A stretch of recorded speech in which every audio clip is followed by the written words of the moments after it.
Welcome to the Fast Fix channel. My name is Jason, and today we're doing the rear brakes on a 2018 F150 with the electronic parking brake option.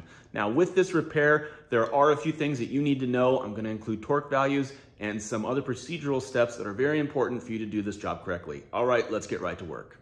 All right, before we go start turning bolts and stuff, let's put this truck in maintenance mode. What that's going to do is disable the electronic parking brakes. We can save our hands and fingers from any crazy actions that might happen during this brake job. So what we need to do is turn the truck into the on position.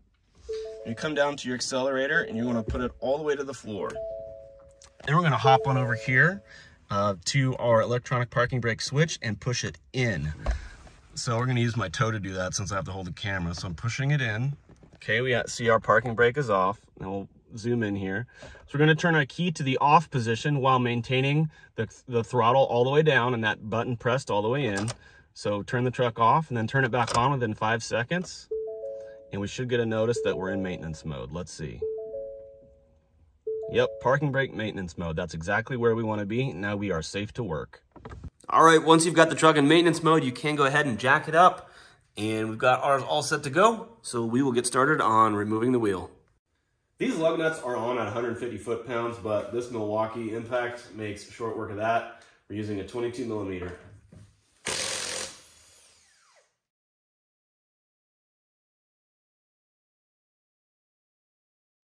All right, we're on the caliper now. We need to take out the slide pins, slide bolts, whatever you want to call them. And I'm going to use these pliers just to kind of grip on this because these tend to move around on you a little bit.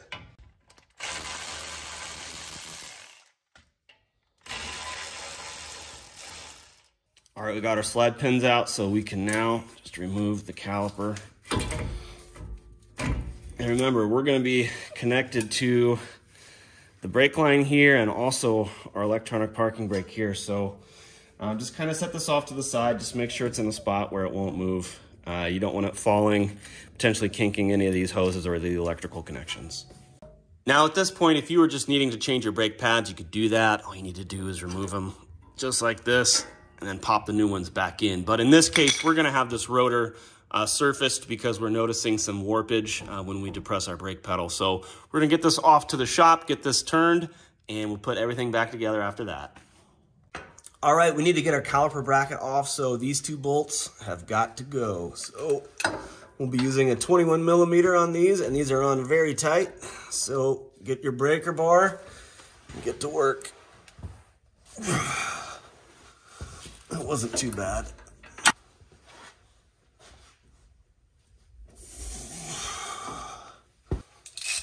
Now we're gonna switch to our ratchet.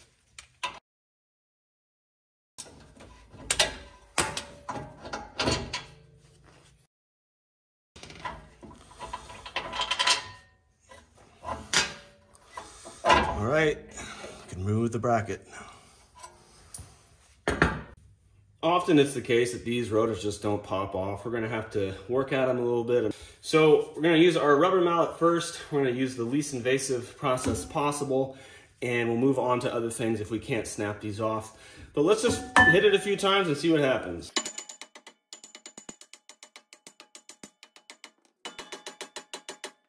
First, we're gonna hit it with trusty PV blaster. Just kind of getting here behind the studs.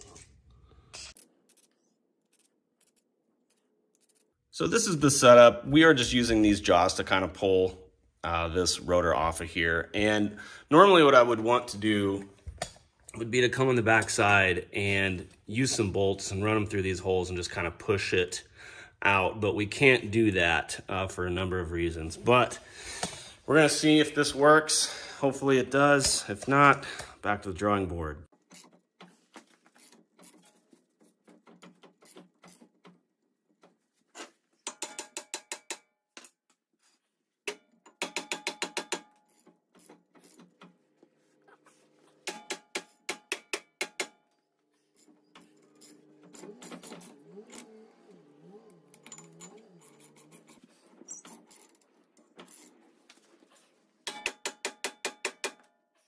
All right, guys, I had to quit filming. It was just taking too long, but eventually we got her loose, and just use these guys right here. These types of tools are available at Harbor Freight. or any other kind of big box store. But it worked. You'll need to get pretty wide ones though. These rotors are pretty big.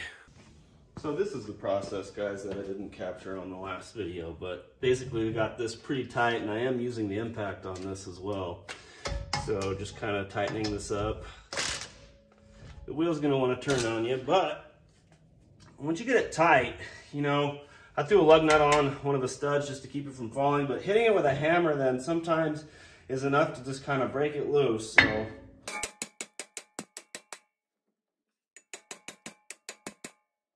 nothing's really happening yet, so we are going to move this. Basically, I'm just going to rotate it 90 degrees or so, put it on this side. That way we're pulling this way and then this way, and hopefully that kind of uniformity will be enough to get it loose. All right, we've rotated our clamps here about 90 degrees, so let's put some tension on it. Come back with our hammer. We go, just like that. Awesome. While the rotor's at their machine shop, we'll just try to clean these up a little bit. You know, you don't have to go crazy with this, but some PB blaster and a brush like this goes a long way.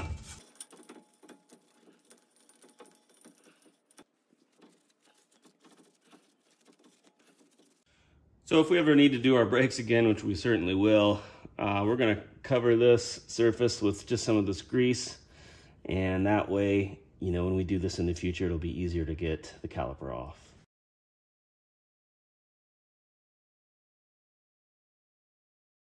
All right, we got our rotors back and they're looking good, but we do want to clean out kind of the surface rust. So same deal, PB blaster on here. We'll just use our wire brush, clean it up a little bit. It's also a good idea to clean the surface of the rotor. I'm just using carb cleaner, brake cleaner works too. Just any sort of solvent's gonna do the job. We're gonna take the caliper grease and go along the surface, the inside surface here as well. Again, just a very light coat, but we're gonna at least do something to try to help the brake job in the future whenever that arrives. All right, just mounting up the rotor, and we're just gonna spin on a couple lug nuts just to kind of keep it in the right same position. You don't have to do this, but I like to do it. It just holds it where it needs to be. All right, everyone, at this point, we need to get our piston back into the cylinder. But in order to do that, we need to take off our emergency parking brake system here. So here's the deal with that. And this is very hacky, so I fully embrace what I'm about to do as being hacky. But what we're gonna do is take our C-clamp and put very minimal pressure on the back of our plastic housing here. It would be most advisable to remove this housing, but I don't have I can't find it, I lost it. There's a star bit right here, and I don't have the proper size, so I just can't take this off right now, and it's 9 p.m. There's just nothing to do except the hacky way. But what I will say is, if you do it like I'm doing it right now, use extremely light pressure. Do not force this whatsoever. If you crack this plastic, you're gonna be sorry. Absolutely don't do it unless you absolutely have to, which I do, unfortunately. So we're gonna hook up our C-clamp here and get after it. Could I go to Walmart and get the Torx bit? Yeah. I could go do that. Am I gonna do that? No. No, I am not. Damn it. Okay, so to show you guys what I'm doing, we've got the C-clamp hooked up right here, and then on the back, it's right on that plastic. So again, use extreme caution if you decide to do it this way. And I'll show you how slowly I'm gonna go. Like literally that's it. Just spinning about 5 degrees each time and just letting the piston drop back in there. We will maintain a little bit of pressure on this plastic throughout this process, but if you go slow, like I'm doing, you should be okay. But don't get mad at me if you break your plastic, because this could break. Keep it in mind. All right, that should do it. We didn't break anything because we were careful. Be frickin' careful. The next thing we need to do is remove these tins here. So we'll just take a screwdriver, just kind of pry them out. It should just pop off pretty easily.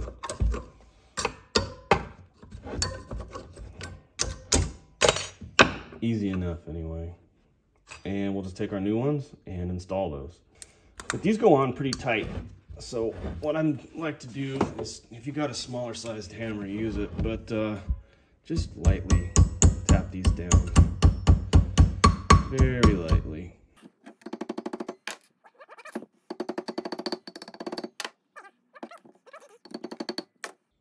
Okay, there we go.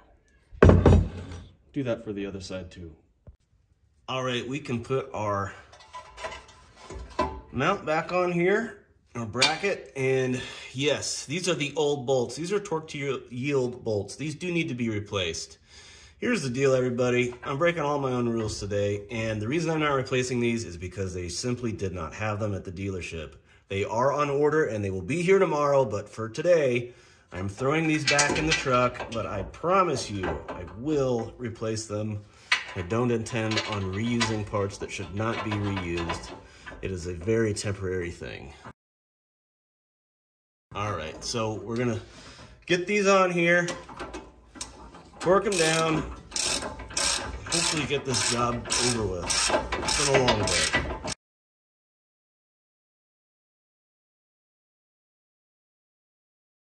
All right, everyone, it's time to apply some torque to these bolts here. These are 181 foot-pounds, so very tight.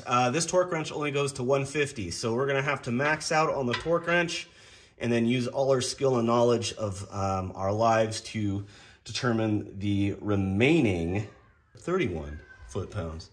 So let's do that. There's 150. 150. Use your body weight if you can.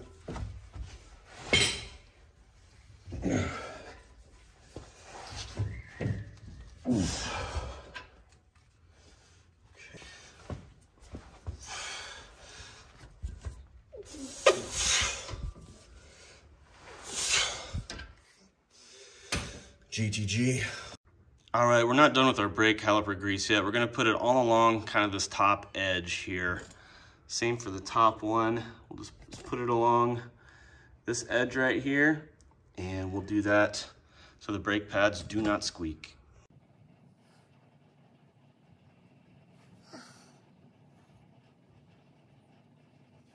We'll also put just a thin coat on our pads. Just do it wherever it will touch the metal. I just kind of do it around these tabs and we'll be all set. All right, we've got everything lubed up and ready to go, so we will just install our new pads. Just like that, super simple. Okay, the caliper can go back on now. So just slide that back on. You should have plenty of clearance if you push the piston back as you were instructed to do. Sometimes you have to push these push pins in a little bit. But the kit came with new bolts, so that's fantastic. Put these on.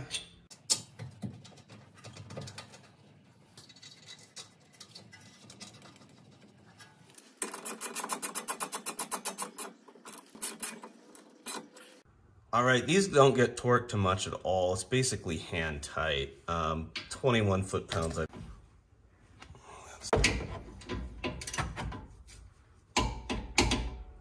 Now that we've got the brakes changed, we need to get the truck out of parking brake maintenance mode. So what we're gonna do is the same steps as before. We're just gonna do one little change. So insert the key and switch it to the on position. Now you'll get a notice that the truck is still in maintenance mode. It'll pop up here. Wait for it right there. And also this, oh, got out of focus there. But this notice right here, this indicator also is telling us that we are in parking brake maintenance mode. So what we're gonna do, we got the key all the way on, depress the accelerator all the way to the floor. And instead of pushing the button in this time, we're gonna pull it out. So pull it toward you, do some gymnastics to get that done. We'll get a notice there and we'll turn the key off and then on within 5 seconds. and we should see our indicator light shut off. It just did. And we should get no notices that we're in maintenance mode, which we did not. So we are back to normal. We are good to drive.